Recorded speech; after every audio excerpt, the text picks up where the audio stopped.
pour moi, c'est un peu intimidant aujourd'hui d'être devant vous. D'abord parce que je suis entouré de bouquins qui traitent tous plus ou moins de questions de minorité dans l'Empire ottoman, province par province, bouquins que j'ai pas lus. Ça, c'est la première chose. Et puis deuxièmement, en fait, voilà, moi, on m'a demandé, hein, c'est un peu une demande, de parler des minorités sous l'Empire ottoman, tel que c'était intitulé. Et j'ai accepté. Au début, j'ai commencé par refuser, en expliquant que j'étais une spécialiste, pas de l'Empire ottoman, mais de la Turquie nationaliste, qui, dans une large mesure, s'est construite contre l'Empire ottoman et qui s'est construite contre les minorités de l'Empire ottoman, vous le savez. Donc, c'était pas ma tasse de thé, c'était pas ma came. Et puis, deuxièmement, j'ai travaillé dans ma thèse sur le nationalisme turc, c'est-à-dire précisément pas sur les minorités. Ça fait deux raisons d'être pas un spécialiste du sujet. Mais bon, je me suis lancé dans l'aventure et je vais vous proposer quelque chose qui sûrement sera émaillé d'erreurs factuelles, d'imprécisions, de schématismes. Et je compte sur votre érudition qui a été mentionnée pour me corriger, m'expliquer que je me suis trompé sur ce point-là et que je pourrais éventuellement aller voir là si je souhaite en savoir plus sur ce sujet. Cette précaution oratoire et un peu plus qu'oratoire étant prise, nécessité faite vertu, je vous propose un éclairage peut-être différent de ce que vous attendiez, donc sur les minorités de l'Empire ottoman, avec probablement une forte option, comme vous le comprendrez vite, turcocentrique. Cela d'autant plus que le sujet est évidemment immense. C'est peu dire en effet que la multitude de minorités ethniques et religieuses qui composaient la marqueterie ottomane était complexe.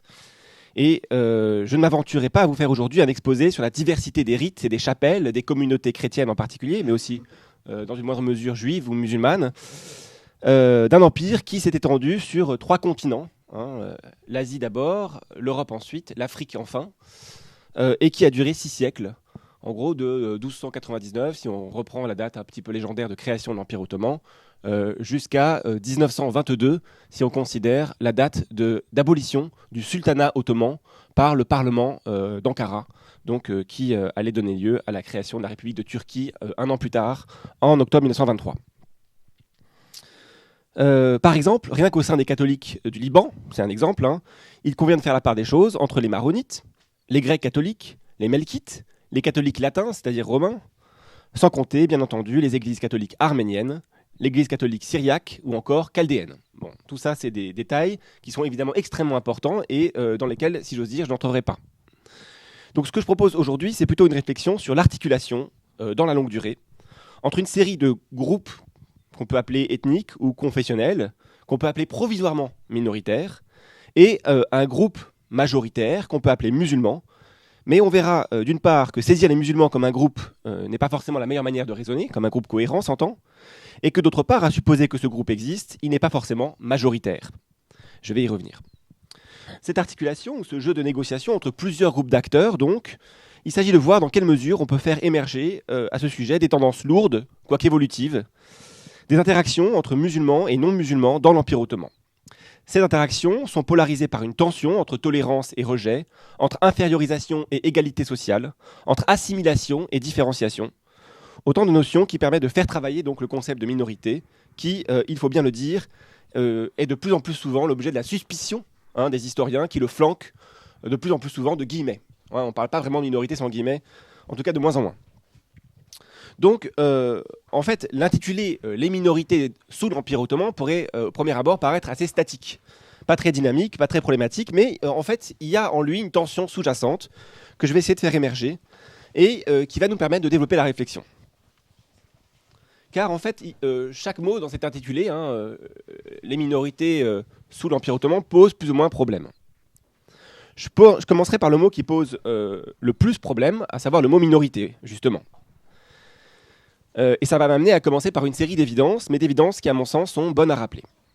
Tout d'abord, même si on parle essentiellement à partir du XIXe siècle de minorité dans le sens confessionnel, ou plus exactement ethno-confessionnel du terme, il faut noter que l'ethnicité, même entendue dans un sens culturel et pas forcément biologique, ne recouvre qu'en partie l'appartenance confessionnelle dans l'Empire ottoman. Les Arméniens se subdivisent par exemple entre orthodoxes et catholiques, pour ceux qui ont rejoint l'Église romaine, entre catholiques latins et catholiques arméniens. Les Kurdes, que l'on peut considérer donc comme faisant partie de la supposée majorité musulmane, sont bien évidemment une minorité nationale au XXe siècle. bien qu'ils partagent la même foi que la majorité, donc cette fois-ci non pas musulmane mais turque.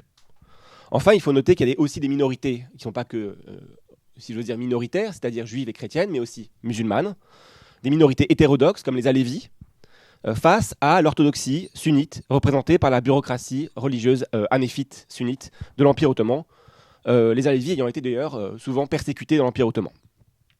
De même, on peut encore donner l'exemple de toute une série de minorités musulmanes, les Arabes zédites du Yémen, chiites, qui donc se tiennent très loin des Turcs sunnites de Constantinople, et qui d'ailleurs font l'objet d'un traitement différentiel de la part de la Porte à partir du XIXe siècle, voire d'un traitement colonial même.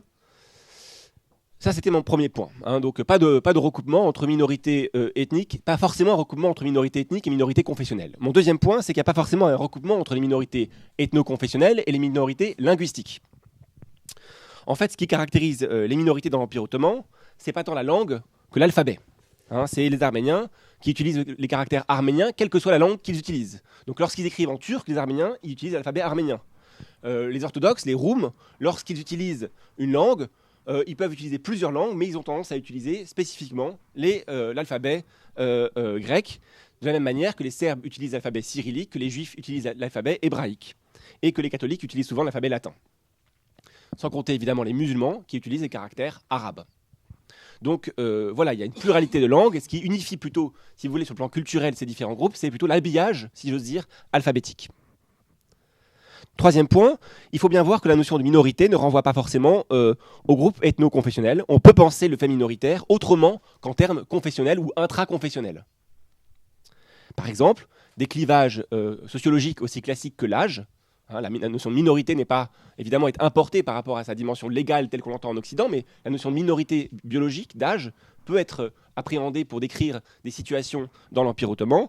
Évidemment, le sexe, la femme était un mineur, donc minoritaire, et la classe.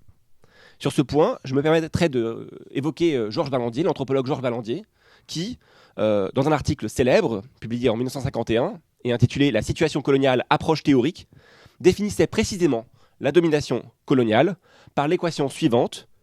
Les indigènes se trouvent en situation de majorité numérique, mais de minorité sociologique, tandis que la minorité numérique blanche et européenne représentait selon lui la majorité sociologique. Donc toutes ces notions, tous ces clivages font repenser, retravailler la notion de minorité. On voit que celle-ci est utilisée par les sciences sociales de manière assez diversifiée, et en tout cas qui ne se réduise absolument pas à une acception purement ethnique ou ethno-confessionnelle, mais qu'elle peut au contraire intégrer des dimensions juridico-politiques ou même socio-économiques. En somme, on peut critiquer cette notion de minorité pour trois raisons.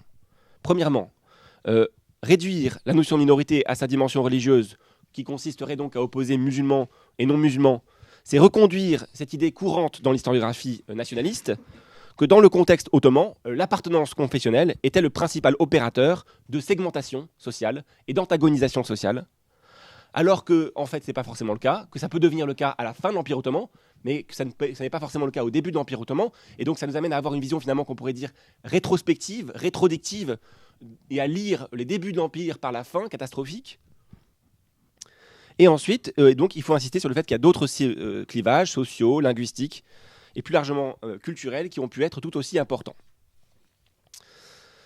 Et même, je dirais que jusqu'à la toute fin de l'Empire ottoman, on a vu des sociabilités interconfessionnelles, bourgeoises, par exemple en Palestine unioniste, où prévalait finalement une logique, disons, des clivages d'appartenance de classe, ou même des clivages d'appartenance politique, avec un engagement dans le libéralisme ottoman, plutôt que des fractures donc, indexées sur le référentiel confessionnel.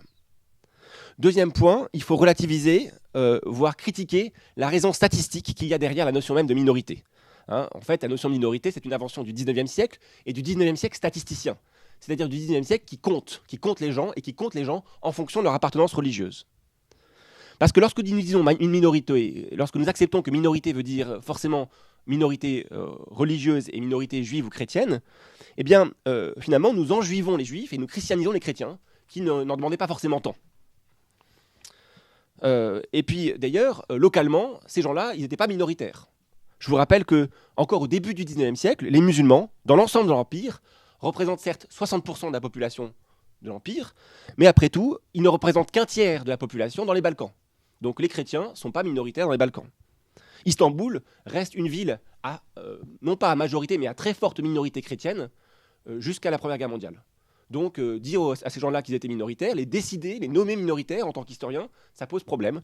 Et ça suppose finalement de lire encore une fois l'histoire par la fin. Salonique est une ville majoritairement juive jusqu'aux guerres balkaniques. Et j'insiste sur le fait que c'était des gens qui étaient là depuis très très longtemps, donc ils avaient, si vous voulez, un capital d'autochtonie. Les juifs, sans doute un peu moins, puisqu'ils étaient dans la majorité des gens qui arrivaient d'Espagne, mais en tout cas, les Grecs, les Arméniens, c'était des gens qui ne se posaient pas et qui ne se pensaient pas en termes minoritaires, du moins jusqu'à ce qu'on soit venu les signer, les nommer, les désigner comme tels.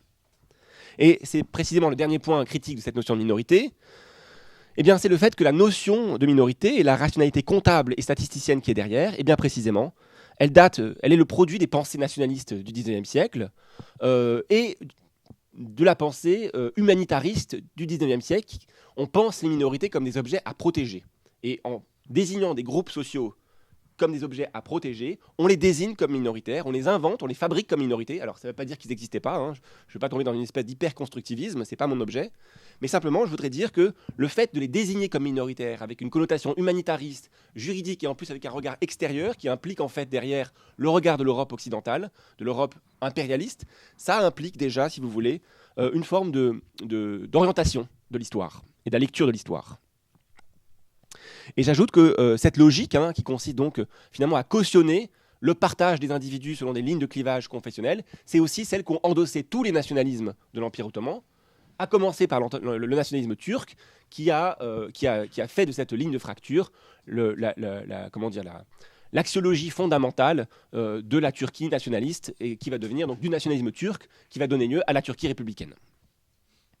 Mais on pourrait en dire autant pour la Grèce, qui a elle aussi fait de l'appartenance à l'orthodoxie le critère fondamental de son appartenance, et ça explique pourquoi vous allez avoir des déplacements de population fondés sur ces critères religieux plutôt que d'autres critères linguistiques. Ça explique l'absurdité, comme vous le savez sans doute, de l'immense échange de population qui résulte donc de l'accord entre la Turquie et la Grèce après la guerre gréco-turque de 1920-1922, au terme duquel 1 200 000 turcophones qui s'avèrent être chrétiens de l'Anatolie sont mis à la porte donc, de l'Asie mineure, expulsés vers la Grèce, alors que 400 000, bon, c'est des chiffres qui évoluent dans l'historiographie, mais alors que 400 000 hellénophones qui s'avèrent être musulmans, notamment en Crète, sont envoyés vers la Turquie, où ils se retrouvent dans un bain turcophone, avec qui, finalement, où ils n'ont rien à dire, si j'ose dire.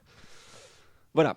Donc en gros, se méfier de cette notion de minorité. Et un dernier mot, la notion de minorité en turc, c'est ekaliyet, elle n'existe pas dans le répertoire juridique ottoman. C'est une catégorie qui existe dans le répertoire et surtout dans la pratique administrative et politique de la Turquie républicaine, pas de l'Empire ottoman.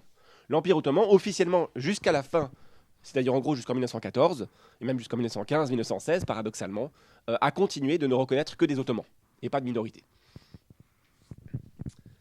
Donc, pour rendre compte de cette catégorie de minorité, il va falloir penser la catégorie de minorité comme renvoyant à une réalité objective, certes, de l'Empire ottoman, mais, comme je l'ai dit, cette objectivité demeure assujettie à des questions d'échelle et à des perspectives qu'on doit interroger, et comme une catégorie performative, c'est-à-dire comme une catégorie qui transforme la réalité qu'elle prétend décrire, et qui le fait au moment même où elle est utilisée, en influençant la perception que ses utilisateurs ont de ce qu'elle désigne. Pour le dire autrement, le mot minorité, en un sens, minorise ce qu'il désigne. Et c'est en ce sens, moi, par exemple, que je comprends les usages de la catégorie minorité dans la Turquie républicaine. À chaque fois que je vois le mot minorité sous la plume d'un administrateur turc des années 30, je me dis, attention, méfiance. Il est en train de produire de la minorité, il est en train de perpétuer de la minorité, de prolonger le processus dont résulte la création de ces États confessionnellement homogénéisés, et même ethniquement en partie, puisque la Turquie est quand même très diversifiée ethniquement et ethno-confessionnellement homogénéisée. Donc méfiance. J'en profite pour dire un mot sur un autre mot qui peut poser problème, moins problème, dans l'intitulé annoncé, c'est le mot empire. En fait, la notion d'empire, comme vous le savez, c'est une notion, si j'ose dire, romaine, évidemment. C'est une notion occidentale, c'est une notion latine, qui a été reprise par les tsaristes, par l'empire tsariste. Mais les Ottomans eux-mêmes, eux, ne parlaient pas d'empire. Ils n'avaient pas repris, si vous voulez, la catégorie, évidemment, chrétienne. Leur propre État, ils le désignaient par des syntagmes tels que le sublime État, Devlet-i Aliye, les territoires bien gardés, Memalik-i Marusé, les possessions ottomanes, Memalik-i Osmaniye, Et donc ce sont des catégories qui apparaissent en fait au XVIe siècle, quand justement l'État ottoman devient suffisamment important pour se penser avec une certaine ampleur. Avant ça, c'est une petite principauté qui certes grandit, comme je vais l'expliquer, mais qui n'a pas cette catégorie, qui ne prétend pas, si vous voulez, à cette dimension impériale.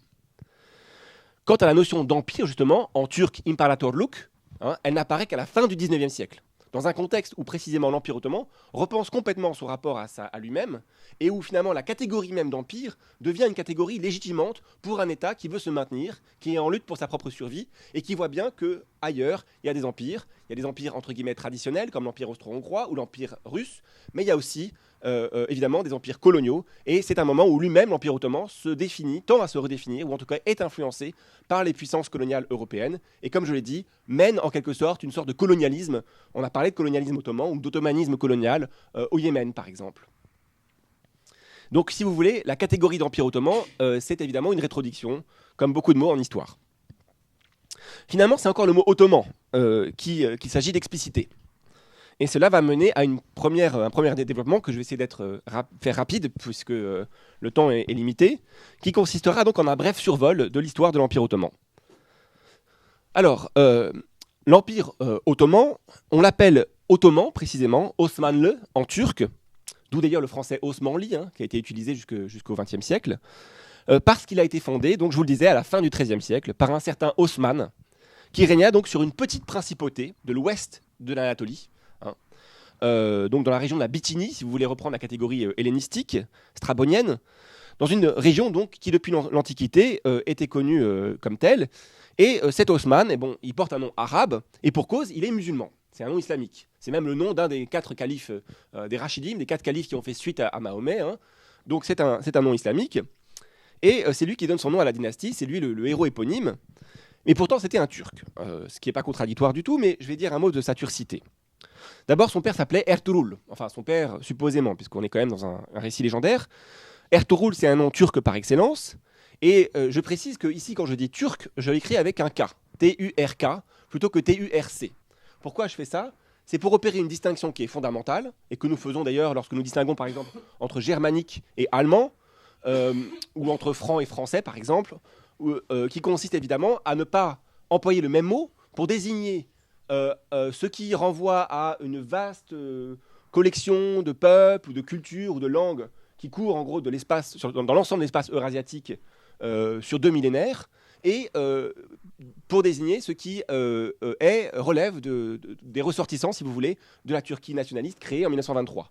Comme tous les pays nationalistes, la Turquie a repris un ethnonyme très ancien, et elle a fait fond, si j'ose dire, sur l'ambiguïté sémantique de ce mot-là. Les historiens, les turcologues en particulier, font l'effort donc de distinguer entre turc avec un C et turc avec un K, ou avec turc et turcique, si vous voulez. Et ça, c'est important. Ça évite évidemment de mettre tout le monde dans le même sac. Et en plus, il y a une ambiguïté, c'est qu'en Turquie, il y a des Turcs, c'est-à-dire il y a des citoyens turcs qui peuvent être kurdes, arméniens, grecs. Et évidemment, c'est très important de faire cette distinction.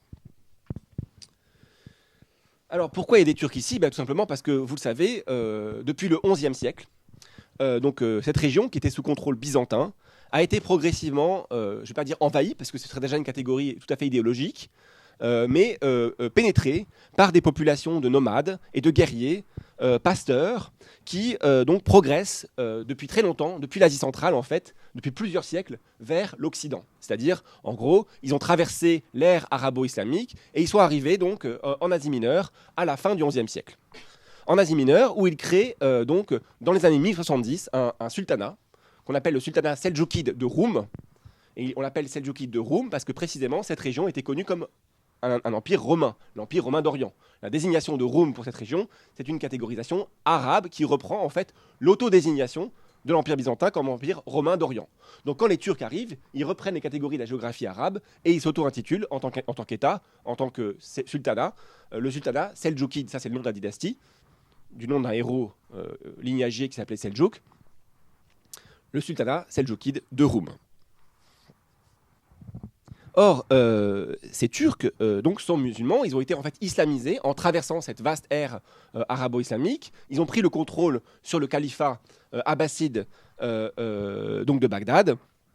Et ils sont même, leurs élites se sont culturellement assimilées si bien à cette ère arabo-persane que en fait, la langue de la cour seldjoukide de Roum, c'est pas le turc, c'est le persan.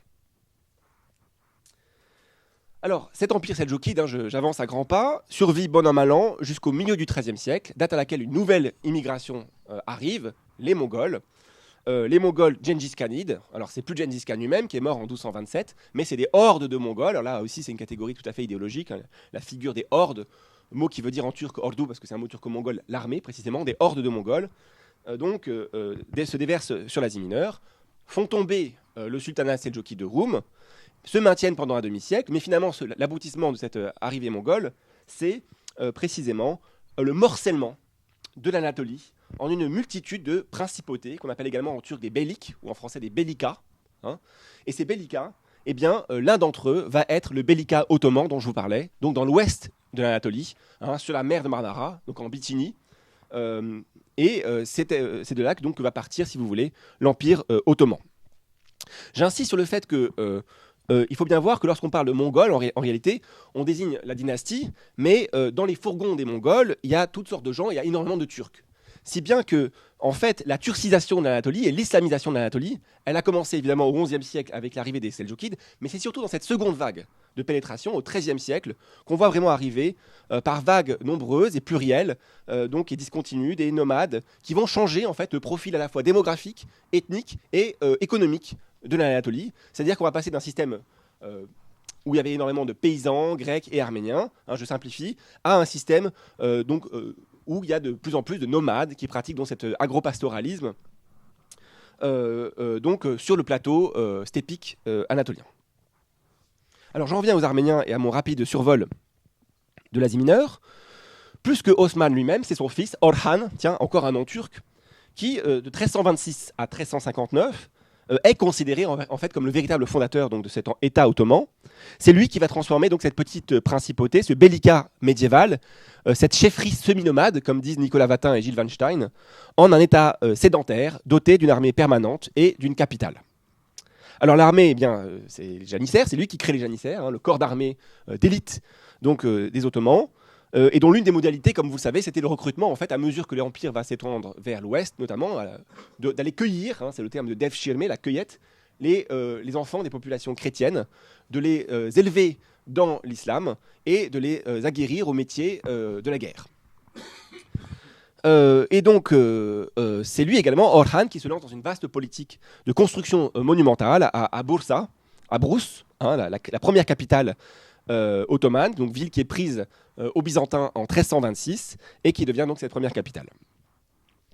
Il faut bien voir que l'Empire ottoman a très été un État plus européen qu'asiatique. Ça c'est important parce que la Turquie a cet imaginaire asiatique qui est le produit aussi de la volonté des Européens de bouter le turc, et derrière le turc, à cette époque-là, il y avait le musulman hors d'Europe. Il faut bien voir que l'Empire ottoman a été européen tout autant, voire davantage qu'il a été asiatique à ses débuts. En effet, pour vous synthétiser le développement de l'Empire ottoman, il faut voir que pendant tout le XVe siècle, vous avez à l'est de l'Empire byzantin un État très puissant qui est l'État timouride, donc l'État de Tamerlan. Et les Ottomans sont d'ailleurs vaincus par les Timourides en 1402 à la bataille d'Ankara. Donc, ce n'est pas vers l'est que l'Empire byzantin s'étend, c'est vers l'ouest, c'est vers l'Occident, c'est vers les Balkans. Et de fait, les Ottomans franchissent donc les détroits, plus précisément les Dardanelles, dès 1350. Et dès la seconde moitié du XIVe siècle, ils installent des eyalets, des provinces administratives, dans les Balkans, où ils s'installent, et où on parle alors, selon une catégorie qui sera reprise beaucoup plus tard par les nationalistes turcs, de Evlati Fatihan, les enfants de la conquête, hein, parce qu'en fait, c'est ces Turcs qui vont s'installer sur place et qui vont coloniser, au sens le plus concret du terme, ces espaces balkaniques, qui sont évidemment eux aussi peuplés de chrétiens. Et si vous voulez, pour synthétiser, à partir du moment où ils passent par les Dardanelles, ils vont remonter progressivement dans les Balkans, et par un lent et progressif mouvement de faucilles, ils vont progressivement entourer Constantinople, la capitale de l'Empire byzantin, qui se maintient évidemment, comme vous le savez, jusqu'en 1453. Entre-temps, la capitale des Ottomans passe en Europe, elle va à Edirne, qui est donc en Thrace occidentale, encore en Turquie aujourd'hui, à la frontière bulgare, en 1365, la seconde capitale. Et c'est finalement donc seulement en 1453 que Constantinople tombe, catégorie encore une fois idéologique, christiano-centrée, évidemment la chute de Constantinople, pour devenir donc la troisième et dernière capitale de l'Empire, ce qui ne veut pas vraiment dire quelque chose, parce qu'il y a toujours eu plusieurs capitales, enfin il y a longtemps eu plusieurs capitales de l'Empire ottoman. Donc vous aurez compris que si l'Empire ottoman a d'abord été un empire européen, on peut aussi dire que d'un point de vue démographique, il a d'abord été un empire chrétien plutôt que musulman. Quand les Turcs arrivent en Asie mineure, ils trouvent des peuples autochtones, arabes et surtout kurdes, qui peuplent le sud-est de l'Anatolie, ainsi bien sûr que des Arméniens, ces derniers étant également nombreux donc, dans l'est de l'Anatolie, mais aussi dans le sud, dans la région de Cilicie, la région qu'on appelle la Petite Arménie, où en gros entre le XIe et le XIVe siècle, il y a eu un État, le royaume de Cilicie, le royaume de Petite Arménie, qui a survécu jusqu'à sa chute en 1375 sous la férule, sous la férule des Mamelouks d'Égypte. Donc bien voir que voilà, il y a des populations arméniennes, chrétiennes, mais aussi musulmanes, arabes, kurdes, et bien sûr il y a donc ce substrat indigène grec qui se situe à la fois sur le pourtour de la Méditerranée et aussi sur le pont, la région du pont, c'est-à-dire toute la chaîne pontique qui ourle les rivages de la mer Noire, et bien sûr aussi on a des Grecs sur le plateau anatolien. Je précise à propos de cette population grecque, il faut savoir que par exemple à Trébizonde, qui se situe aujourd'hui à la frontière de la Géorgie, donc tout à fait à l'est de la Turquie, à la frontière géorgienne, à Trébizonde, vous avez un royaume byzantin qui a survécu plus longtemps que Constantinople, jusqu'en 1461, vous avez un royaume byzantin de Trébizonde.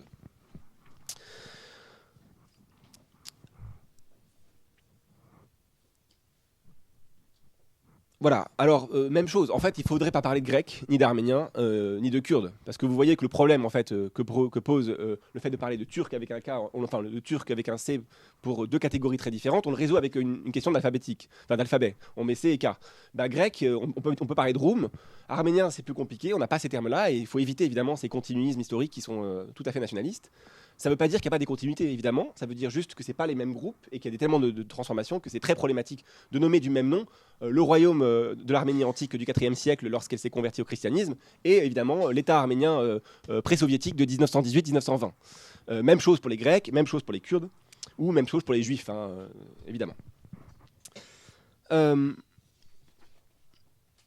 Alors, en gros, vous l'avez compris, l'État ottoman est chrétien très longtemps, et finalement, ce qui va changer, c'est le fait qu'au XVIe siècle, l'Empire connaît une phase très forte d'expansion territoriale, en particulier sous le règne de Sélim Ier, qui règne de 1512 à 1520, qui conquiert donc, la Syrie et l'Égypte, et donc ça va marquer, si vous voulez, un processus d'islamisation de la population, islamisation objective, puisqu'il va y avoir une expansion de l'Empire à toute une région arabe, musulmane, et kurde d'ailleurs. Mais on peut aussi souligner le fait que cette islamisation, elle est aussi subjective. Pourquoi ? Parce qu'en fait, cette conquête de l'Égypte qui aboutit en 1517, elle aboutit au fait que l'Empire ottoman, le sultan ottoman, récupère le titre de calife. Le calife, pourquoi ? Parce que, en fait, lorsque... Donc vous avez vu qu'on a laissé le calife abbasside à Bagdad, donc sous tutelle seldjoukide, lorsque les seldjoukides étaient arrivés au XIe siècle. Mais lorsque les Mongols sont arrivés au XIIIe siècle, ils ont fait tomber le califat abbasside de Bagdad en 1256, et ce dernier s'est réfugié au Caire, où il est resté protégé dans le cadre de l'Égypte mamelouk. Et finalement, lorsque l'Égypte mamelouk est vaincue par les Ottomans en 1517, les Ottomans récupèrent le titre, c'est la fin de la dynastie abbasside, ils récupèrent le titre califal qui ne va pas avoir une grande importance dans les médias, en fait, c'est beaucoup plus au XIXe siècle, en particulier sous le régime de Abdulhamid, que va être vraiment activée une espèce de diplomatie califale avec une politique pan-islamiste, mais il n'en demeure pas moins qu'il y a quand même une dignité islamique accrue dont bénéficie l'Empire ottoman à partir de cette date et qui requalifie évidemment l'Empire dans un sens plus islamique. Califat qui, comme vous le savez, va se prolonger, va exister jusqu'en 1924, date à laquelle, précisément, la République de Turquie, le personnel dirigeant donc de la République turque, va décider son abolition en mars, le 30 mars 1924. Il n'en demeure pas moins que, même si le XVIe siècle est une phase d'expansion dans le monde arabe, c'est aussi une phase d'expansion dans le monde européen. Et en l'occurrence, vous avez tous entendu parler de Soliman le Magnifique, qui dirige l'État ottoman de 1520 pendant un demi-siècle, en fait, de 1520 à 1566. Et c'est lui, évidemment, qui va mener donc, le premier siège de Vienne en 1529, qui va immensément accroître la surface de l'Empire dans les Balkans, jusque la Hongrie, qui est conquise en 1526, et qui fait entrer de nouvelles populations chrétiennes dans l'Empire, la Hongrie étant un exemple avec des populations catholiques. Alors voilà, ça c'était un peu, si vous voulez, une présentation très très rapide des cadres dans lesquels l'Empire ottoman se met en place. Maintenant, je voudrais vous dire quelques mots sur la condition minoritaire, si on peut l'appeler ainsi, avec toutes les précautions que j'ai dites, dans l'Empire ottoman, qu'on peut dire classique par commodité.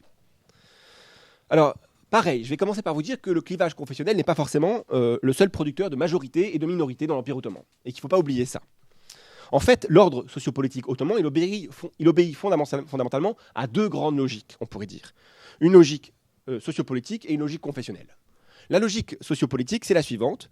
C'est le fait qu'il y a une opposition structurante entre les askéris et les réayas. Les askéris, donc du mot arabe askar, qui est lui-même un dérivé du latin exercitus, qui veut dire l'armée, et bien précisément, c'est au départ les militaires, ça renvoie aux origines militaires de la fondation de l'État ottoman, qui est à l'état de Ghazi, de gens qui progressent par le djihad, par la guerre contre les chrétiens, donc par l'armée, mais cette catégorie, en fait, elle n'est pas que militaire, elle englobe en fait tous les serviteurs de l'État. Les askéris, c'est tous les serviteurs de l'État. Et donc, c'est à la fois des serviteurs civils et militaires, et les serviteurs de la religion musulmane, qui est étroitement associée à l'État. Et donc, ce qui définit les askéris, c'est qu'ils ne payent pas d'impôts. Ça couvre globalement 1 à 2% de la population de l'Empire. Ça comprend en fait 3 catégories, les hommes d'épée, saïfiyés, les hommes de plume, kalémiyés, et les savants, ilmiyés. Et leurs épouses et leurs enfants, puisqu'on a parlé des femmes. Voilà, on peut les évoquer périphériquement ici. Et c'est à ce groupe qu'est réservée d'ailleurs l'appellation ottoman, jusqu'à ce que les Ottomans, ce groupe-là précisément, décident d'ouvrir la catégorie ottomane à l'ensemble de la population ottomane. C'est-à-dire aux autres, les réayas et les non-musulmans. Les non-musulmans faisant partie de toute façon des réayas. Donc il faut voir ça, si vous voulez, comme une espèce de gentry. Il y a une sorte de noblesse, le terme noblesse est inadéquat, mais il y a une sorte de groupe d'élite ottoman qui se proclame ottoman et qui appelle qui nie aux autres la catégorie d'ottoman.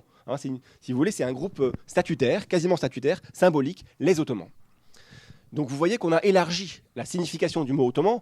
D'abord, c'était la définition juste d'une dynastie, d'une famille, si vous voulez. Maintenant, ça s'élargit à un groupe donc de serviteurs de l'État. Et on verra qu'à partir du milieu du XIXe siècle, les Ottomans, tels qu'ils seront désignés par ces derniers, par ces serviteurs de l'État, seront, dans un idéal ottomaniste précisément, l'ensemble de la population ottomane. Alors, encore un mot sur ces askéris. Eh bien, la classe des askéris, elle est entièrement musulmane. Il y a quelques rares exceptions de non-musulmans, des mutéferika, qui font partie de la classe askéri, mais globalement, c'est une catégorie musulmane. Alors, par opposition aux askéris, eh bien, il y a les réayas qui composent l'immense majorité de la population. Alors, réaya, ça veut dire mot à mot le troupeau, donc celui qu'on tond, si j'ose dire, celui dont on récupère les contributions, le tribut. Donc, c'est la masse musulmane et non musulmane donc de l'Empire qui produit donc des contributions fiscales et qui est l'écrasante majorité de la population. Donc, cette ligne de démarcation sociale et administrative entre sujets, si vous voulez, ottomans et imposables, entre imposables et non imposables, est une distinction à laquelle les Ottomans ont recouru pendant des siècles, et en fait jusqu'au XIXe siècle, pour légitimer leur hégémonie politique, les Ottomans au sens étroit du terme. Selon cette idée, donc, le pouvoir ottoman est légitime parce qu'il est garant de la paix sur ces vastes territoires, habité par une multitude de peuples. Il est garant de la Pax Ottomanica, et c'est pour ça qu'il s'adjuge, si vous voulez, ce bénéfice de ne pas avoir ce privilège de ne pas avoir à payer d'impôts. Et j'ajoute sur le fait que voilà, c'est vraiment cette catégorie sociopolitique, elle est vraiment productrice de minorité sociale, de minorisation sociale, puisque les askéris, les Ottomans, si vous voulez, tiennent en mépris les réayas. Ce qui se joue dans ce mépris social, c'est donc la contemption du gentilhomme ottoman pour le bédouin arabe, où l'on retrouve, si vous voulez, le mépris islamique pour la civilisation des campagnes, pour la civilisation des villes vis-à-vis des campagnes, et aussi, si vous voulez, une vieille catégorie khaldounienne, d'Ibn Khaldoun, donc l'historien, le grand historien du XIVe siècle, entre, si vous voulez, la civilisation et l'esprit tribal, entre Hazariyet et Bédéviet, entre le monde de la civilisation des villes et le monde des bédouins. Et il faut bien voir que le turc lui-même, dans l'Empire ottoman, la catégorie même de turc d'ailleurs, est péjorative, elle est péjorante. C'est-à-dire que les Ottomans désignent les réayas musulmans de langue turque comme des Turcs avec mépris. La catégorie des Turcs est une insulte dans l'Empire ottoman jusqu'à la fin du XIXe siècle, voire jusqu'au début du XXe siècle, voire jusqu'au milieu du XXe siècle. C'est-à-dire que les Turcs eux-mêmes savent que c'est une catégorie souvent péjorative, et ceux qui sont donc ces réaïas qui payent l'impôt, ces Turcs, ils préfèrent s'appeler musulmans plutôt que Turcs. Ça, c'est une réalité récurrente du nationalisme. Par exemple, la catégorie de Roumains a longtemps été une catégorie péjorative qui renvoyait aux Sères en Roumanie. Et en fait, le principe du nationalisme, c'est qu'il prend des catégories péjoratives, il les retourne pour en faire des catégories mélioratives dans lesquelles il investit tout l'imaginaire nationaliste, tout le folklore, toute la production du nationalisme. C'est la même chose qui s'est passée pour les Turcs, c'est-à-dire que cette catégorie péjorative a été réappropriée à la fin du XIXe siècle par les nationalistes turcs pour en faire une catégorie positive et donc pour la réaffirmer. Mais c'est un processus très long et très tardif de toute façon. La deuxième ligne de démarcation qui structure la société ottomane, si on peut parler d'une société, ce qui est quand même audacieux, donc c'est la ligne confessionnelle. La première chose à dire, c'est que cette séparation entre musulmans et non-musulmans, elle relève de la tradition islamique. Elle est l'un des premiers marqueurs de la supériorité musulmane que le droit musulman instaure et qui s'exprime à travers le droit pour les musulmans de porter les armes et au contraire des limitations au port d'armes pour les non-musulmans. Et aussi par le fait que les musulmans font la guerre, alors que les non-musulmans ne font pas la guerre, sont interdits de service militaire, mais en échange payent une capitation, le jizye, en arabe jizya. Et donc, si vous voulez, ça procède de cet ordre islamique que l'Empire ottoman entend bien réaliser en tant que puissance islamique, et qu'il concrétise donc sous le statut de dhimmi, donc que Gilles Weinstein traduit comme mécréant protégé. Et qui est évidemment ce statut ambigu, puisqu'il s'agit à la fois d'inférioriser une population et en même temps de la protéger. Dans un contexte évidemment global, si je peux utiliser cet anachronisme, où évidemment les minorités religieuses dans d'autres pays, en Europe occidentale notamment, ne sont pas aussi bien traitées. Donc, quoi qu'il en soit, ce système introduit une catégorisation confessionnelle à usage juridico-administratif qui va permettre une coexistence qui dure, bon an mal an, plutôt bien, pendant des siècles, jusqu'au XIXe siècle, donc avec pour les non-musulmans ce statut d'inférieur protégé.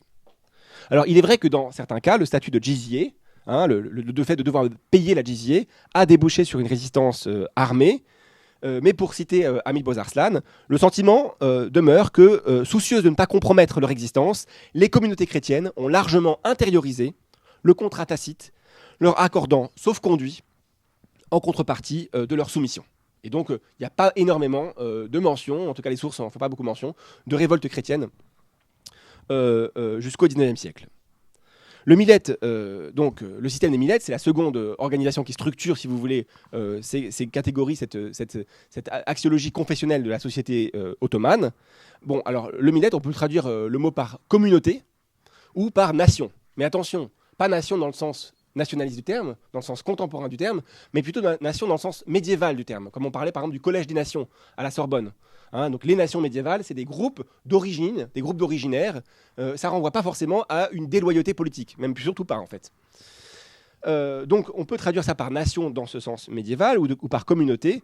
Et en fait, ce système des millettes, c'est une organisation donc à base confessionnelle qui permet en fait au pouvoir de nommer dans différents groupes un dignitaire qui est donc un interlocuteur privilégié du pouvoir et qui va nommer donc celui qui dirige ces organisations qui elles-mêmes encadrent la vie des non-musulmans avec des droits et des taxations différentielles par groupe. Alors c'est là où, pour simple parenthèse historiographique, on a longtemps parlé du système des millettes. Le système des millettes, ça aurait été une invention de Mehmed II le Conquérant. En 1453, il arrive à Constantinople, et puis il met en place un système avec tout de suite un millet pour les Roums, un millet pour les Arméniens en 1461, un millet pour les Juifs. On est revenu là-dessus dans le sens non pas où il n'y aurait pas eu ces millettes, mais dans le sens où il n'y a pas un système des millettes. Il y a une négociation et il y a du cas par cas. Il n'y a pas une espèce de vision d'ensemble, il y a évidemment des démarches très progressives. Donc voilà, il n'y a pas un système, c'est pas systématisé. Ça se fait au cas par cas, aussi bien sur le plan donc des droits accordés que sur le plan de la fiscalité spécifique. Alors, dans l'Empire ottoman classique, ces millets, ils sont au nombre de 3. Il y a le millet roum, orthodoxe, le millet juif et le millet arménien. Je vais dire un mot de ces 3 millets.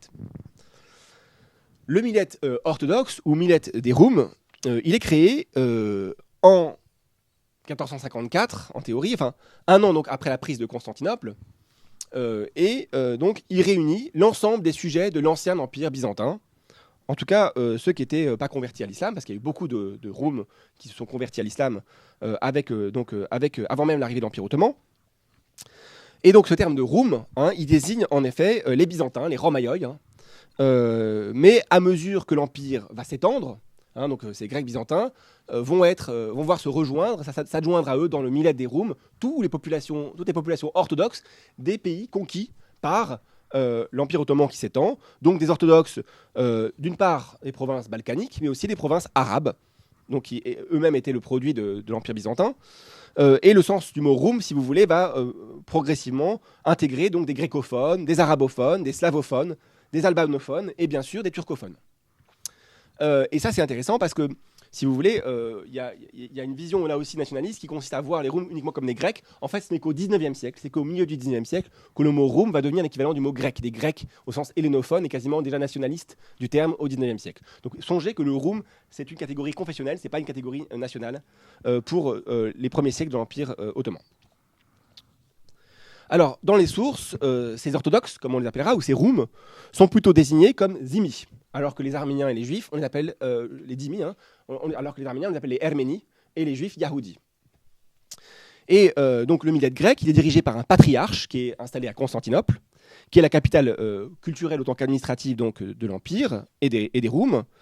Et on peut rappeler que d'emblée, l'Empire, lorsqu'il arrive à Constantinople, l'Empire ottoman, procède à des déportations de masse. Alors, le terme déportation ici, en fait, traduit surgun en turc. Surgun. Ce n'est pas des déportations ethniques au sens déportation de purification ethnique du 19e siècle. Ce n'est pas du tout ça.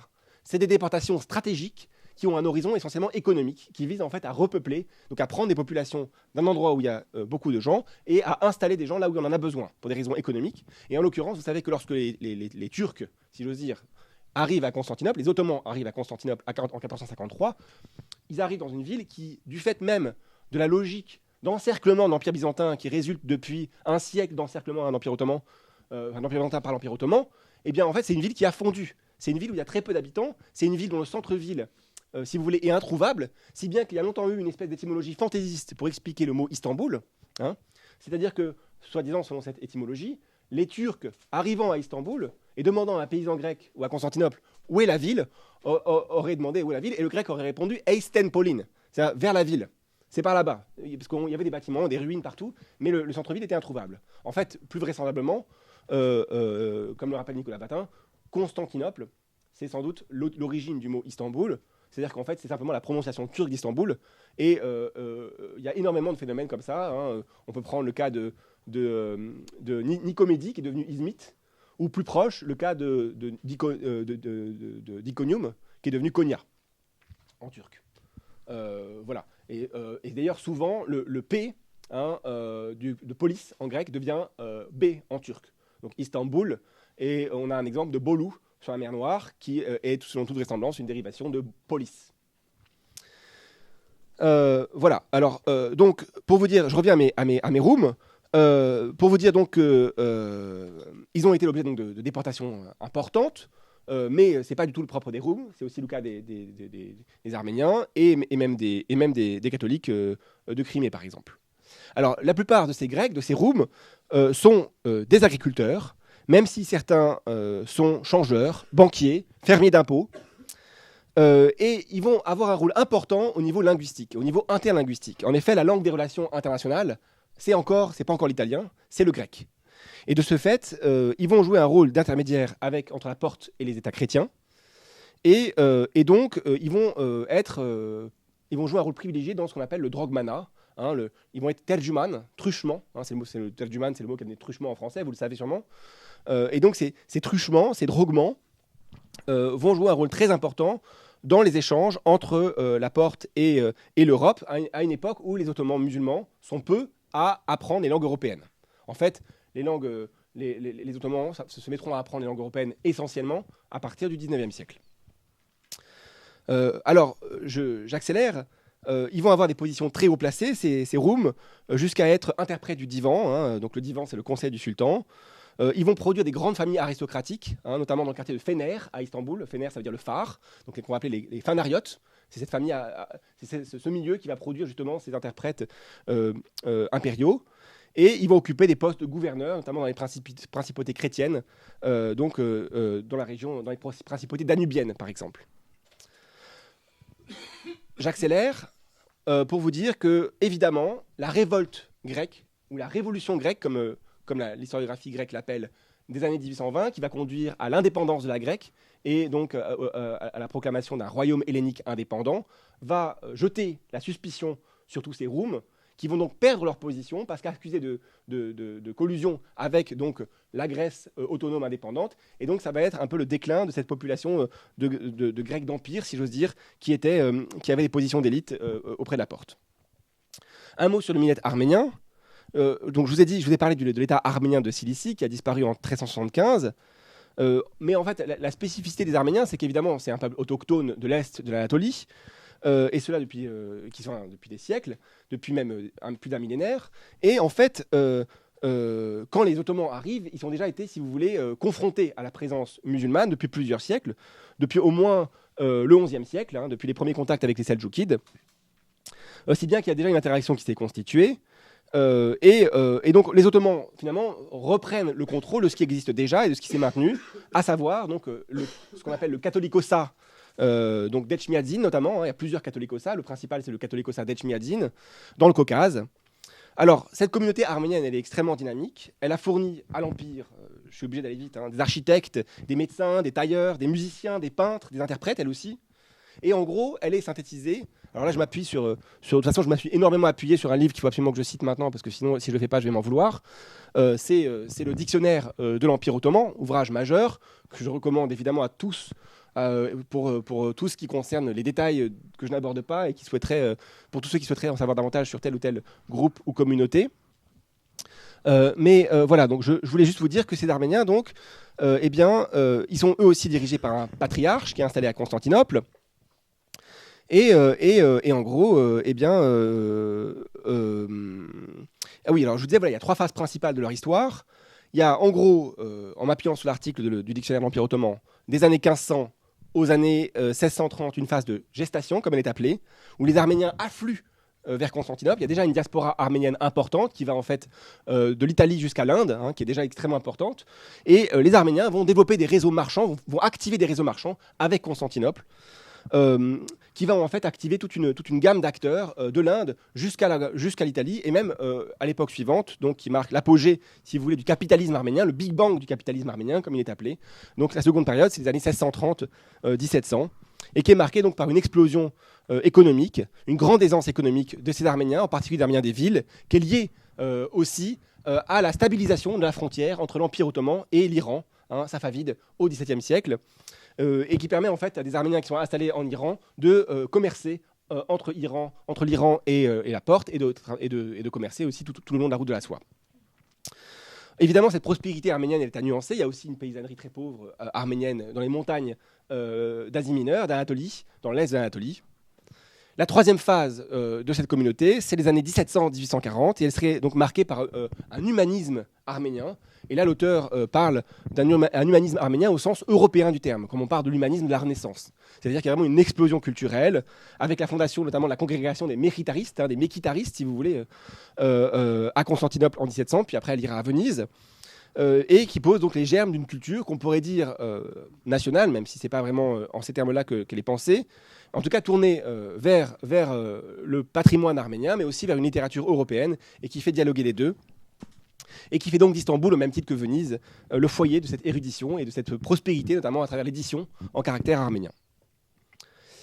Le millet juif. Alors, il est composé de communautés qui ne sont pas forcément allogènes. Il y a aussi des juifs autochtones, qu'on appelle les romagnotes, qui sont installés très anciennement, en fait, depuis en fait, l'époque hellénistique, donc depuis les grandes déportations hellénistiques d'Antiochos III au IIIe siècle avant Jésus-Christ.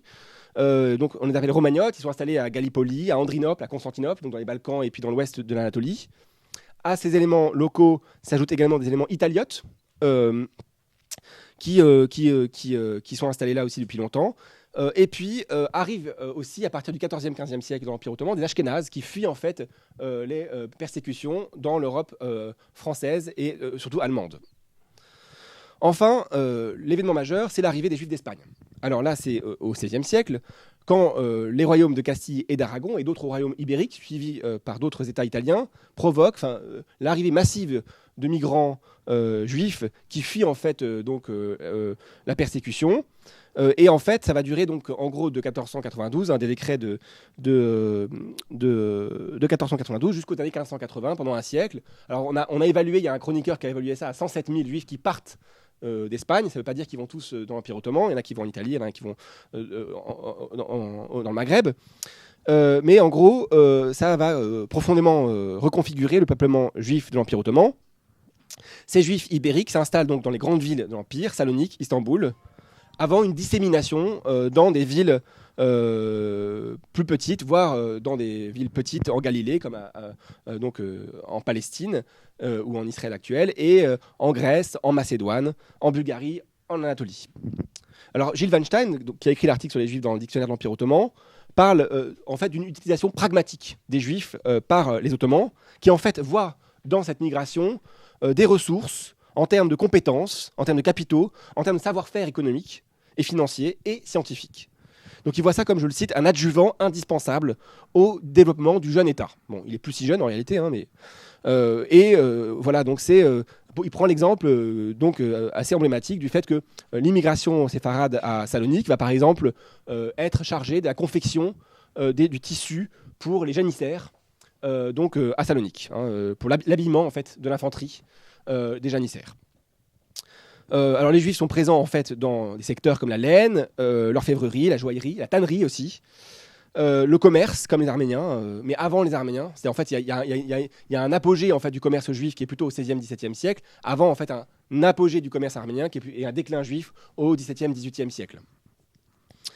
Là aussi, Weinstein note l'existence d'une élite qui prête un intérêt ou qui exerce la médecine, notamment auprès des sultans.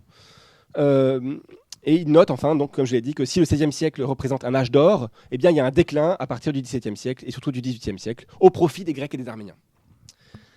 Si bien que finalement, la disparition des janissaires par Mahmoud II en 1826 provoque un appauvrissement de la communauté juive de Salonique. Un mot rapide sur les catholiques. Alors, ils sont désignés en ottoman par le terme franc, franc, ou encore zimi, ou kafir, qui veut dire mécréant. Alors le terme, en fait, le groupe catholique désigne d'abord la communauté génoise, qui est installée depuis le XIIe et le XIIIe siècle à Constantinople, qui correspond en fait à l'expansion des cités des républiques italiennes comme Florence et Gênes, non seulement à Constantinople, mais jusque dans la mer Noire, jusqu'en Crimée, donc qui est un peuplement latin, catholique. Mais il faut bien voir que cette communauté génoise va s'étoffer avec des Arméniens catholiques qui rejoignent le giron, qui ont rejoint le giron de l'Église romaine, des catholiques hellénophones, notamment dans les îles grecques. Et puis l'Empire ottoman va tolérer l'existence de la hiérarchie catholique en Hongrie lorsque l'Empire ottoman annexe la Hongrie en 1526. Voilà. Finalement, il n'y aura jamais un millet catholique unifié. Il y aura plutôt des petits millets catholiques par confession entre guillemets nationale. Donc, par exemple, il y a un millet arménien catholique qui est créé, mais pas avant 1830. Je précise par parenthèse, parce que je ne le dirai pas plus tard, que d'autres millets sont créés progressivement au XIXe siècle. Les trois grands millets s'étoffent après au XIXe siècle. Et vous avez en 1914 19 millets. C'est-à-dire qu'au XXe siècle, les églises chrétiennes d'Orient, mais aussi les protestants, mais aussi les communautés juives hétérodoxes comme les Karaïm ou les Samaritains vont avoir leur propre millet. De même que les églises orthodoxes autocéphales qui s'émancipent, si j'ose dire, de l'orthodoxie de Constantinople et qui créent leur propre église et donc qui obtiennent leur propre millet, le millet roumain ou le millet bulgare. Alors, je vais très vite, mais c'est à ce prix-là que je pourrais peut-être arriver à la fin de l'Empire, si j'ose dire. C'est que ce système de Dima va être bouleversé dans le cadre des transformations générales qui affectent l'Empire ottoman à partir du XVIIIe et surtout du XIXe siècle. Les causes de ce bouleversement profond de l'Empire ottoman, qui va avoir des effets considérables sur la grammaire sociale qu'on a essayé de brosser à grands traits, sont multiples. La première raison, c'est le déclin territorial et militaire de l'Empire. Alors, la phase de déclin, il y a toute une historiographie, il y a une critique historiographique de cette historiographie du déclin. Vous savez, la vision un peu anthropomorphique d'un État qui fonctionne comme un être vivant. Donc, on ne peut pas parler d'un déclin unifié pour un empire tricontinental avec des sociétés extrêmement diversifiées et florissantes selon des rythmes et des historicités absolument diverses. Donc, il faut évidemment avoir une vision très nuancée de cette catégorie de déclin. On peut parler de déclin militaire, en fait, à partir, très clairement, et territorial, à partir du second siège de Vienne, qui marque en fait le début du reflux, 1683. Donc, en fait, ce second siège de Vienne, très concrètement, il est suivi de 15 ans de guerre avec l'Autriche-Hongrie. Mais c'est pas tant l'Autriche-Hongrie qui bénéficie en fait de ces 15 ans de guerre, qui aboutissent au traité de Karlowitz, qui marque déjà un retrait important et l'abandon en fait de la Hongrie par les Ottomans, parce que l'Autriche-Hongrie est épuisée. C'est plutôt la Russie en fait qui va profiter de l'épuisement aussi de l'Empire ottoman. La Russie qui va en fait être en état de guerre quasiment permanent au XVIIIe siècle contre la Porte. Et cet état de guerre permanent, il se conclut il aboutit, il se conclut pas, notamment à une guerre importante, qui est la guerre russo-turque de 1768-1774, et qui se conclut par un traité important, le traité de Küçük-Kaynarca, en 1774. Et ce traité, donc, marque le repli de l'Empire ottoman de la Crimée, la Crimée qui a été, depuis peu, comme vous le savez, russisée, et qui est donc occupée par la Grande Catherine. Et donc, entre autres, les négociations aboutissent donc à un déclin de l'Empire ottoman très net à partir de ce moment-là, avec un repli de l'Empire ottoman sur des pourtours de la mer Noire. Et progressivement, donc, l'Empire ottoman va reculer pour laisser finalement toute une série de territoires qui se trouvent aussi bien à l'ouest de la mer Noire dans les Balkans et à l'est de la mer Noire dans le Caucase. La seconde grande explication du basculement de la grammaire sociale de l'Empire ottoman, évidemment, c'est l'émergence des nationalismes, du sentiment nationalitaire, et les dissidences, si vous voulez, des populations chrétiennes d'abord, dans les Balkans en particulier, à commencer par, j'ai évoqué, les orthodoxes hellénophones qui lancent donc cette révolution grecque, comme ils l'appellent, ou comme l'historiographie grecque l'appellera, des années 1820, qui aboutit à la création donc, d'un royaume de Grèce, un royaume hellénique en 1832. Et c'est cette crainte en fait ottomane de voir s'affaiblir la loyauté exigée des chrétiens et des juifs dans le traditionnel, entre guillemets, fermez les guillemets, système des Milettes, qui pousse l'État à redéfinir les cadres de l'appartenance juridico-politique dans l'Empire. Et c'est ce qu'on va appeler l'ottomanisme. Je vais y venir. La troisième cause, pour compléter ce tableau, qui précipite le changement donc, des modes de relation entre musulmans et non-musulmans dans l'Empire, eh bien, évidemment, c'est l'ingérence croissante des puissances européennes et russes dans l'Empire, qui fonctionnent évidemment par le jeu donc, de ces traités, de traités de défaite que doivent signer les Ottomans, mais qui passent aussi par une institution qui existe depuis le XVIe siècle et qui, au XVIe siècle, n'avait pas ce rôle-là, c'est les capitulations. En effet, à l'origine, les traités de capitulation, donc, qui datent du XVIe siècle, des années 1530, pour les premières capitulations, qui sont octroyées par la Sublime Porte à la France, à François Ier, ces capitulations, au départ, c'était des privilèges statutaires et fiscaux octroyés par la Porte, par l'État ottoman, à des ressortissants de puissances étrangères pour faciliter la protection des non-musulmans dans l'Empire et encourager le commerce portuaire. Mais dans le contexte d'empiètement croissant et d'une domination militaire d'abord, et bientôt économique à partir du XIXe siècle, des puissances européennes sur la Porte, économique notamment par le fait que les puissances européennes se mettent au XIXe siècle à prêter de l'argent à la Sublime Porte, qui est déficitaire, et qui donc obtiennent des compensations en échange, eh bien, ce régime donc, de capitulation va devenir le support d'empiètement, je le disais, croissant sur la souveraineté de l'État ottoman. Et ça d'abord sur le plan juridique, c'est-à-dire que les clientèles, si vous voulez, de ces capitulations, les puissances non musulmanes dans l'Empire s'étoffent. De plus en plus de gens, parmi les non-musulmans, acquièrent un statut donc extra-juridique qui leur fait échapper, si vous voulez, aux juridictions ottomanes proprement dites, qu'elles soient des juridictions de leur millette ou des juridictions de l'État lui-même.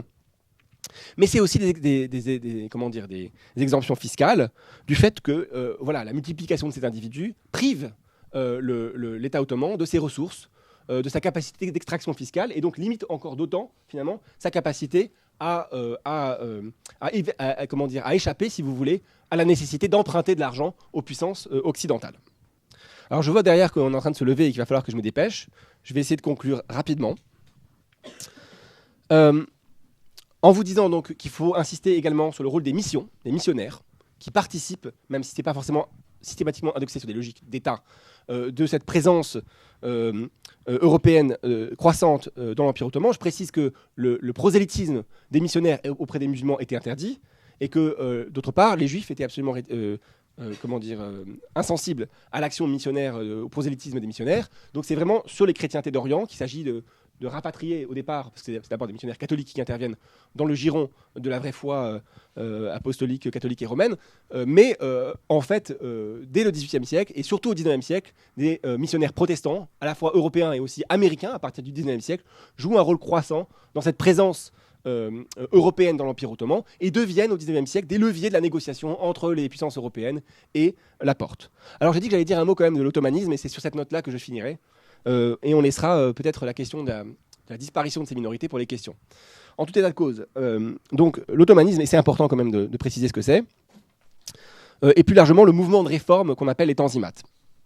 Donc je vous ai dit qu'en effet l'Empire ottoman, voyant en fait devant lutter à la fois contre des empiétements territoriaux des puissances étrangères, des risques de perte territoriale, des dissidences intérieures, périphériques dans les Balkans, et bientôt aussi dans l'est d'Anatolie lorsqu'il s'agira des Arméniens et même des Arabes, donc doit se réorganiser. Et il pense en fait à se réorganiser dès la fin du XVIIIe siècle. Se réorganiser, c'est l'ordre nouveau que promeut Sélim Ier au tout début du XIXe siècle. Et c'est surtout donc les réorganisations, les tanzimat comme on les appelle, c'est la traduction du mot tanzimat, réorganisation, qu'on appelle réforme, mais en fait le mot c'est réorganisation, qu'on fait traditionnellement commencer en fait en 1839, avec le rescrit sacré de la Maison des Roses, donc le rescrit de Gülhane, la Maison des Roses, et qui en fait instaure un ordre nouveau, qui abolit, ou qui prétend abolir, parce qu'en fait dans la pratique ça ne va pas du tout être aboli aussi simplement et aussi vite que cela, les frontières que j'ai évoquées précédemment entre Asker et Riaya, et surtout le dit système des millettes. En gros, pour aller vite, c'est l'idée qu'il n'y a plus dans l'Empire ottoman ni juifs, ni grecs, ni arméniens, si vous m'autorisez cette petite référence, mais il n'y a que des ottomans. Donc la catégorie d'ottomans est élargie à l'ensemble de la population. Il s'agit en fait de promouvoir un rapport à l'État qui ne passe plus par la suggestion reposant sur un pacte, la dîma des non-musulmans à l'État, au souverain, mais par une allégeance, un patriotisme impérial, un nationalisme ottoman. Et donc on va plus reconnaître que des Ottomans. Il n'y a plus, idéalement, que des Ottomans dans l'État ottoman. Et on essaie d'inculquer cette identité pour renforcer l'État ottoman. Et par ailleurs, ça s'inscrit dans un cadre plus large, donc de centralisation administrative, de réforme bureaucratique, de réforme de l'armée et de production de toute une série d'établissements, scolaires notamment, mais aussi juridictionnels, d'institutions juridiques, code civil, code pénal, code de commerce, pour réorganiser l'Empire ottoman sur un modèle de plus en plus indexé sur l'Occident. Alors là, il y a beaucoup de... On parle d'occidentalisation. Là aussi, la notion d'occidentalisation, on est à prendre avec précaution. Il y a évidemment une occidentalisation, il y a évidemment un transfert, mais on a aussi beaucoup insisté, et on insiste volontiers, d'autant plus là-dessus que l'Occident a souvent été prompt à ne voir les réformes ottomanes que sous l'angle de sa propre influence, du choc de l'Occident. Ça, c'est toute une tradition historiographique qu'on a appelée moderniste. Et justement, on a beaucoup insisté, et on insiste de plus en plus sur le fait que les ressorts de la réforme ottomane sont aussi intérieurs. Ils vont aller puiser dans un référentiel islamique, et il se revendique d'ailleurs d'une logique islamique, de rénovation islamique. Et donc il y a vraiment une logique intérieure. Il ne s'agit pas forcément de voir la réforme comme étant un processus importé, mais plutôt même comme un processus trans-impérial, transnational. C'est-à-dire que la même réforme, la même logique de centralisation et de réforme qui prévaut en Europe, prévaut aussi, plus ou moins au même moment, dans l'Empire ottoman. Voilà, alors je vais m'arrêter là. Je m'arrête, si vous voulez, sur cette note positive, très positive, trop positive, parce que dans le mouvement libéral, constitutionnaliste, intégrateur qu'est le mouvement des Tanzimat, il y a aussi un contre-mouvement qui est un mouvement qui en fait favorise l'émergence des nationalismes. Pourquoi ? Parce que l'abolition du système traditionnel des millettes favorise l'émergence de nouvelles élites, de nouveaux interlocuteurs dans les différents groupes minoritaires, qui sont des interlocuteurs séculiers, qui ne sont pas des religieux, et qui sont eux-mêmes vecteurs et porteurs d'une conception de leur propre identité, comme grecs, ou roum au sens grec du terme, comme arméniens et comme juifs, moins pour les juifs, en tout cas dans un premier temps, comme étant une identité sécularisée et donc nationale.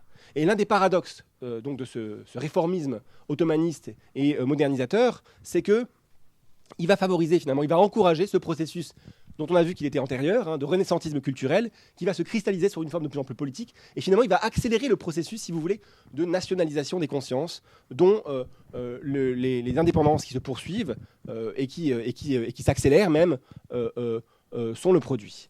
Et j'aurais une dernière information, c'est que même dans le processus dit libéral et même démocratique, on parle de démocratie, de démocratisation culturelle, de démocratisation scolaire, d'idéal démocratique pour cette période libérale, ou en tout cas à prétention libérale de l'Empire ottoman. Même au creux de cette ambition libérale, il y a aussi l'idée chez les Ottomans, déjà dans la réforme, qu'il faut promouvoir les musulmans.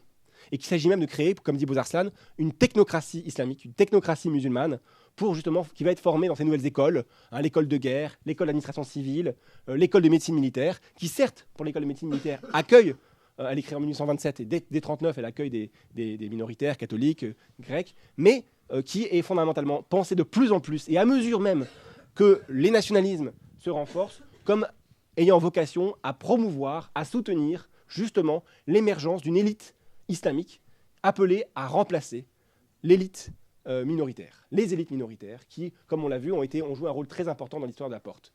Et donc c'est un processus complexe, dialectique, interactif, entre des élites minoritaires qui s'affirment de plus en plus nationales, et une crainte montante, alors même qu'elle tient un discours libéral, de la majorité ou des élites musulmanes ottomanes, qui, tout en promouvant cet ottomanisme et cet œcuménisme, si vous voulez, civique, en même temps, s'inquiète de ces nationalismes, et elle-même va finir par produire un propre nationalisme, et donc ce sera le turquisme, dont on trouve en fait les germes, les ferments déjà, dès 1850. Donc si vous voulez, c'est cette logique de crispation, cette angoisse aussi de l'État ottoman, de voir disparaître l'État, justement, des élites musulmanes, de voir disparaître leur État, qui va progressivement tendre les relations entre les différents groupes et aboutir au désastre final. Là, c'est vraiment une espèce d'écrasement de la fin, mais au moins, on ne pourra pas me reprocher d'avoir interprété l'histoire des dites minorités dans l'Empire ottoman par la fin. Merci. Ces majorités musulmanes, elles étaient d'accord pour prendre une telle importance, elles le réclamaient, ou c'est venu de l'Empire ottoman? Est-ce que vous pouvez préciser votre question? Oui, vous avez dit qu'il y avait tout un tas de minorités et que l'Empire ottoman, si j'ai bien compris, pour survivre, a voulu faire de ces élites musulmanes quelqu'un qui ait de l'importance. En fait, je dirais que l'État ottoman a eu cette attitude ambiguë à partir du XIXe siècle, qui a consisté à la fois à promouvoir les cadres d'un État moderne, alors énoncé dans les termes de la modernité, d'une modernité calquée sur celle de l'Occident, de la Révolution française, et donc avec un cadre libéral et intégrateur. Mais en même temps, il y a dans cette dynamique une tension qui est qu'on a la volonté de faire émerger aussi une élite musulmane.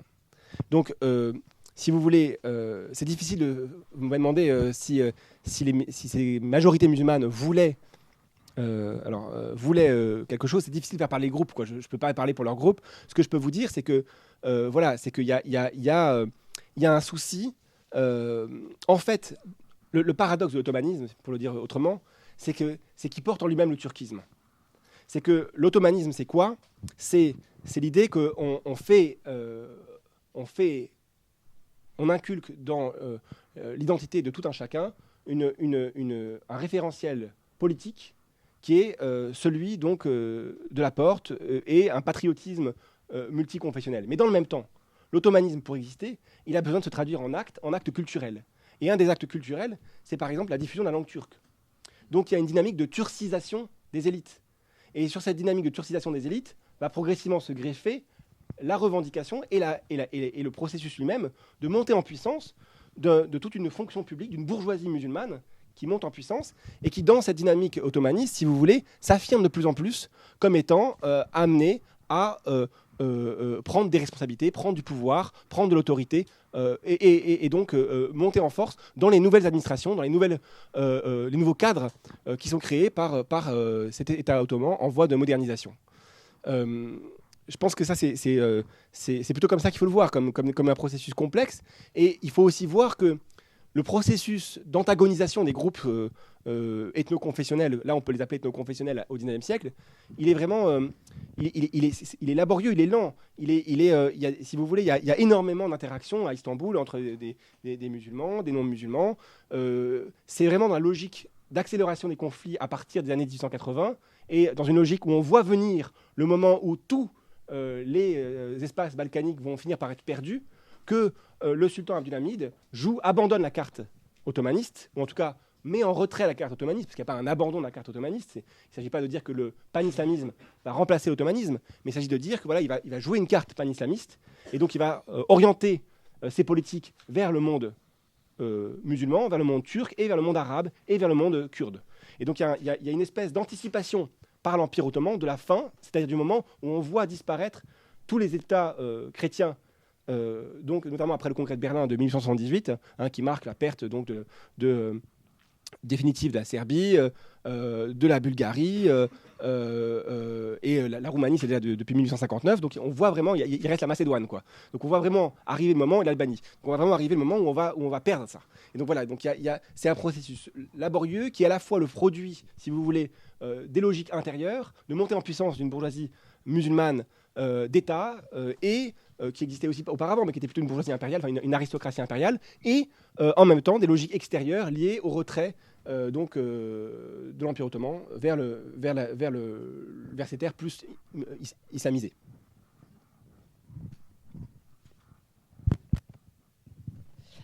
Est-ce qu'il y avait une hiérarchie entre ces différentes minorités, d'abord entre elles, et puis vis-à-vis justement du pouvoir ottoman? Est-ce qu'il y en avait qui étaient mieux considérés ou au contraire plus méprisés? Et eux-mêmes, entre ces différentes communautés, dans les villes, on peut penser que du fait de la vie de la ville économique, sociale, culturelle, les échanges étaient importants. Est-ce qu'il y avait une hiérarchie? Oui, c'est une bonne question. Alors, en fait, il y a le mépris traditionnel du musulman pour le non-musulman, qui est une des structures fondamentales qui explique, en termes de grammaire sociale, le rapport entre, la dimitude, quoi, la relation, la dima. Et ça, c'est important parce que c'est ce qui structure les cadres institutionnels. Ça ne répond pas à votre question. Ce que je peux vous dire, c'est que, parce qu'en fait, la réponse, je ne l'ai pas. Mais ce que je peux vous dire, c'est qu'en fait, il y a quand même quelque chose qui se joue à partir du 19e siècle. Et ça, c'est un élément de réponse. À partir du 19e siècle, l'axiologie sociale est plus celle qui est gouvernée par le mépris des musulmans pour les non-musulmans. C'est beaucoup moins ça. C'est une axiologie du progrès. C'est-à-dire qu'il y a ceux qui sont en avance sur le progrès, dans la ligne du progrès, dans une perspective évolutionniste, et ceux qui sont en retard. Et dans cette perspective-là, il est plus possible de considérer les non-musulmans comme étant en retard ou comme étant méprisables. Et c'est plutôt l'inverse. Ils sont plutôt en avance parce qu'ils ont plus d'écoles, ils sont mieux formés, ils vivent mieux, ils sont mieux en contact avec l'Occident, ils ont plus accès à l'information et ils sont plus civilisés.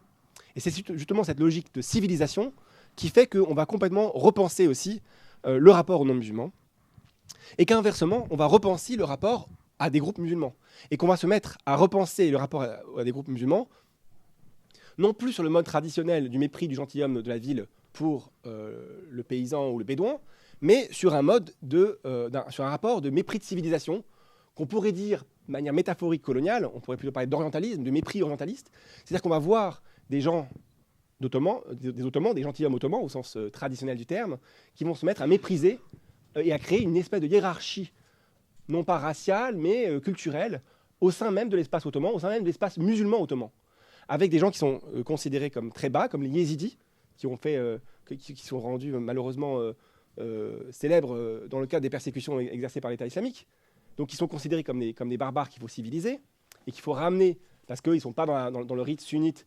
hanafite, dans le cadre de l'orthodoxie. Pareil pour ces Kurdes alévis. Donc vous allez avoir des politiques qui vont aller chercher les Kurdes alévis pour les ramener dans l'orthodoxie sunnite. Et c'est la même chose, si vous voulez, pour ces barbares des barbares, que sont ces chiites, zédites, qui eux aussi ont fait l'actualité, parce qu'il y a une guerre entre chiites et sunnites, vous le savez, au Yémen actuellement. Et donc, on considère que ces chiites zédites du Yémen, on ne peut pas les traiter précisément comme on traite tous les autres, comme on essaie de traiter tous les autres dans un cadre égalitaire, avec une centralisation administrative et une égalité juridique. Et donc, on va créer au Yémen, à partir des années 1870, un régime juridique spécial. On maintient un régime juridique spécial qui traduit bien, si vous voulez, ce regard social qui, effectivement, correspond à une hiérarchie à l'intérieur même des groupes musulmans.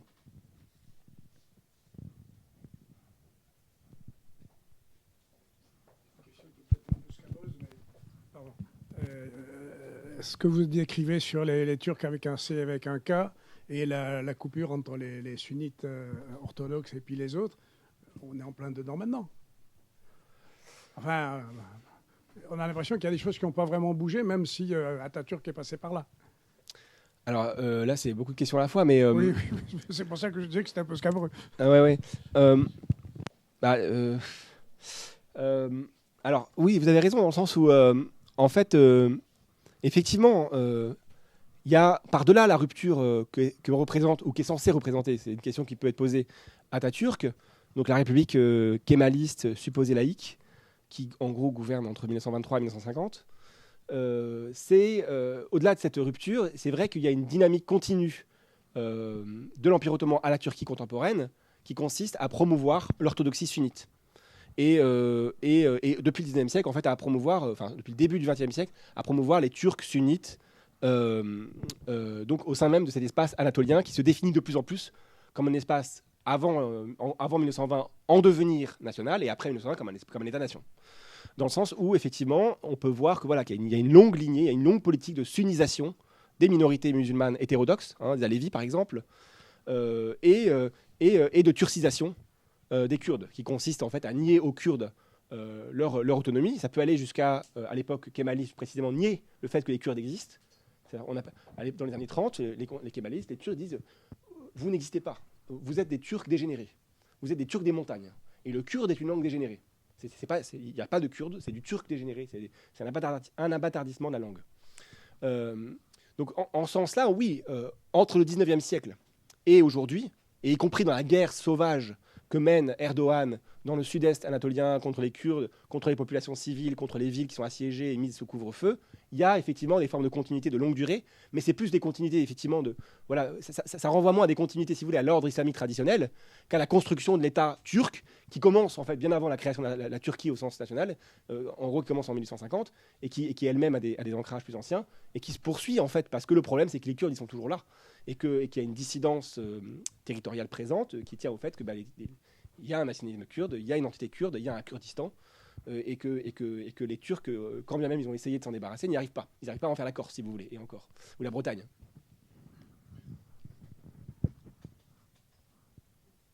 Une question, moi j'en ai une. En fait, je travaille un petit peu sur tout ce qui est idéologie de l'AKP et son positionnement, donc c'est très récent en termes d'histoire turque. Et je me posais la question, qui n'a pas grand-chose à voir en vérité, cet épisode que vous avez mentionné. Cet épisode que vous avez mentionné, qui est donc l'échange de population entre la Grèce et la Turquie, entre 1922 et 1924, je pense. Et en fait, j'avais jamais entendu parler de cet épisode historique avant d'être à Istanbul et de voir un bouquin sur le sujet dans une librairie.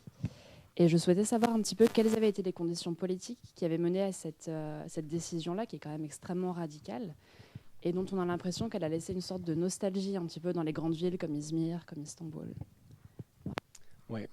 Alors, vous avez raison, hein, c'est 22. En gros, ça commence avant. En fait, c'est-à-dire que, pour dire un mot factuel, donc c'est un appendice, un accord qui a été signé entre Athènes, donc la Grèce indépendante, et Ankara, qui est déjà en fait, qui a déjà remplacé l'Empire ottoman, parce que c'est en janvier 1923. Hein, le traité de Lausanne a été signé pendant l'été 23. Cet appendice, il précède en fait, c'est janvier 23. Et en janvier 23, donc, Ankara et Athènes se mettent d'accord pour un énorme échange de population. Et c'est vraiment le terme qui est employé, un mubadil. C'est tebdil etmek en turc, ça veut dire le déplacer. Mubadil, ça veut dire échanger. On échange des populations. Je te donne mes chrétiens, tu me donnes tes musulmans. Et c'est donc, comme je vous l'ai dit, des gens qui vont partir, qui vont quitter leur foyer, qui vont développer une nostalgie, qui vont avoir aussi beaucoup de mal à s'intégrer dans la société d'accueil parce qu'ils sont allophones lorsqu'ils arrivent en Grèce ou en Turquie. Et donc, ce qu'on peut dire en fait par rapport à ça, d'abord, c'est que c'est traumatique, c'est profondément traumatisant, c'est violent, c'est un déplacement de population qui est encadré par l'armée. Et qui en plus se fait dans un cadre de violence massive, perpétrée depuis 10 ans. Hein. La Turquie anatolienne sort de 10 ans de guerre. Hein. La première guerre à laquelle l'Empire ottoman a eu affaire avant la Première Guerre mondiale, c'est même pas les guerres balkaniques, c'est la guerre de Tripolitaine, c'est la guerre de Libye. Parce que les Italiens, l'Empire ottoman est encore en Libye, les Italiens déboulent en Libye pour coloniser la Libye. Ensuite, c'est les Balkans, 1912, 1913. Ensuite, il y a la Première Guerre mondiale. Et à peine sortie de la Première Guerre mondiale, les Turcs doivent donc affronter les Grecs parce qu'il y a une invasion grecque en Asie mineure entre 1919 et 1922. Donc ça s'inscrit après 10 ans de guerre. L'Anatolie est exténuée, la population masculine a chuté, enfin, c'est vraiment un pays en ruine. Et donc c'est dans ce contexte-là qu'intervient cet échange de population. Donc c'est l'aboutissement total de la logique de purification et d'indexation de l'appartenance nationale sur le confessionnel. Ce qui est intéressant par ailleurs, c'est que si vous comparez la Grèce et la Turquie, c'est deux États qui ont mis leurs signes religieux sur le drapeau. C'est-à-dire le drapeau grec avec la croix, la Turquie avec le croissant, et d'ailleurs, par parenthèse, Israël a fait la même chose. Quand je dis Israël a fait la même chose, c'est a mis une étoile juive sur son drapeau et a procédé à un déplacement massif de population. Hein. Donc j'ai parlé d'1 200 000 Grecs, 400 000 musulmans et 800 000 Palestiniens. On peut considérer que cette logique, je veux dire, elle est régionale. Ce que je veux dire par là, c'est que c'est une logique régionale de purification ethno-confessionnelle dont on peut penser qu'elle a rendu possible, si on est pessimiste, parce qu'on pense qu'il n'y avait pas d'autre solution, le maintien des États, parce que de fait, les États qui survivent, en tout cas jusqu'à aujourd'hui, c'est plutôt des États qui sont homogènes confessionnellement. Donc ça, c'est la version horrible et pessimiste de la chose. Mais enfin, ou alors, on peut penser juste que c'est la victoire d'une logique séparatiste qui aurait pu être pensée totalement autrement. Comme je l'ai dit tout à l'heure, il y avait encore un vivre ensemble ottoman en Palestine avant la Première Guerre mondiale. Alors, sur cet échange de population, néanmoins, j'aurais quand même... Enfin, je suis d'accord, hein, il y a vraiment une nostalgie, il y a toute une production folklorique. Et en fait, dès les années 30, les Grecs réfugiés cherchent à retrouver un patrimoine qu'on appelle Karamanlı, hein, notamment, pas que, parce que les Karamanlı, ça désigne en fait les Karamanides, c'est la population grecque qui a disparu de Cappadoce et qui donc écrivait le turc en caractère grec. Et qui va mener, notamment, c'est même Melpo Merlier, qui va mener des campagnes pour récupérer ce folklore. Et donc cette nostalgie qui existe encore aujourd'hui, qui est entretenue par des associations, entretenue, bon, c'est pas que de la nostalgie qui est entretenue, elle participe en quelque sorte, malgré tout, du nationalisme turc et grec.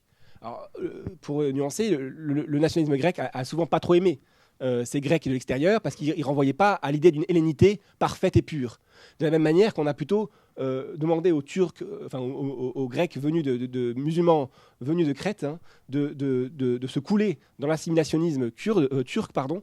Et donc les nationalismes turcs et grecs n'ont pas trop aimé en fait ces gens qui venaient d'extérieur. Ils leur demandaient plutôt de se couler dans un idéal national. Mais néanmoins, il y a aussi un ingrédient dans le nationalisme turc d'aujourd'hui comme dans le nationalisme grec qui intègre en fait cette composante. Mais c'est aussi évidemment un vecteur d'échange culturel, de dialogue culturel, et c'est aussi beaucoup d'échanges de population entre des Turcs et des Grecs qui retournent dans les villages, des Turcs qui retournent en Grèce. Donc je veux pas du tout réduire ça à une compréhension nationaliste, c'est pas uniquement ça. Un dernier point, c'est que malgré tout, dans l'immensité d'atrocités que constitue la période, en gros pour le dire vite, 1894, début des massacres hamidiens, 200 000 Arméniens qui sont tués donc sous l'ordre, avec la contribution de la complicité d'Empire et d'Abdülhamid, donc 94-96, 1909, 20 000 Arméniens qui sont tués à Adana, 17 000 Arméniens qui sont tués à Adana, selon certains chiffres, et 3 000 musulmans. Donc ça c'est 1915-1916, hein, entre 800 000 et 1 200 000, voire 1 500 000 Arméniens, les chiffres varient, mais en gros ça c'est des chiffres d'historiens sérieux, tués pendant la guerre, exterminés pendant la guerre, déportés, exterminés pendant la guerre, sans compter évidemment d'énormes massacres. Ça c'est, si vous voulez finalement, c'est quelque part la partie la moins atroce de ce cortège d'atrocités que constitue cet énorme processus de purification ethno-confessionnelle dont on parle depuis un quart d'heure. Et évidemment, ce processus ethno-confessionnel, de purification ethno-confessionnelle, sans atteindre le degré spécifique et que je mets à part du génocide, qu'on peut d'ailleurs faire commencer en 94-96 avec les massacres hamidiens, sans atteindre cette dimension-là, mais pour tout le reste, y compris les massacres de masse, les massacres de population, ils concernent aussi les musulmans. Les musulmans qui sont massacrés dans les Balkans, qui subissent des massacres dans le Caucase et qui fuient. Et donc en fait, il faut penser ce processus comme un processus double. C'est-à-dire que je vous ai parlé de la descente des Russes vers les mers chaudes au XVIIIe siècle et au XIXe siècle. Et il faut bien voir que ça pousse énormément de gens que les Turcs appellent les muhajirs. Vous entendez là-dedans la hijra, le fait de se réfugier, l'égir en français. Les muhajirs se réfugient en Asie mineure, qui de fait devient de plus en plus objectivement un sanctuaire pour les musulmans de l'ancien Empire ottoman, l'Empire ottoman en voie de réduction. Et donc ça explique, si vous voulez, cette espèce de concentration des haines sur cette région. Et d'emblée, dès que les Arméniens sont exterminés, on prend leurs terres et on les accorde à des muhajirs. Donc il y a vraiment une logique de déplacement de population et de transfert qui affecte l'ensemble des communautés, avec évidemment cette spécificité du génocide. Merci beaucoup pour cet exposé. Merci.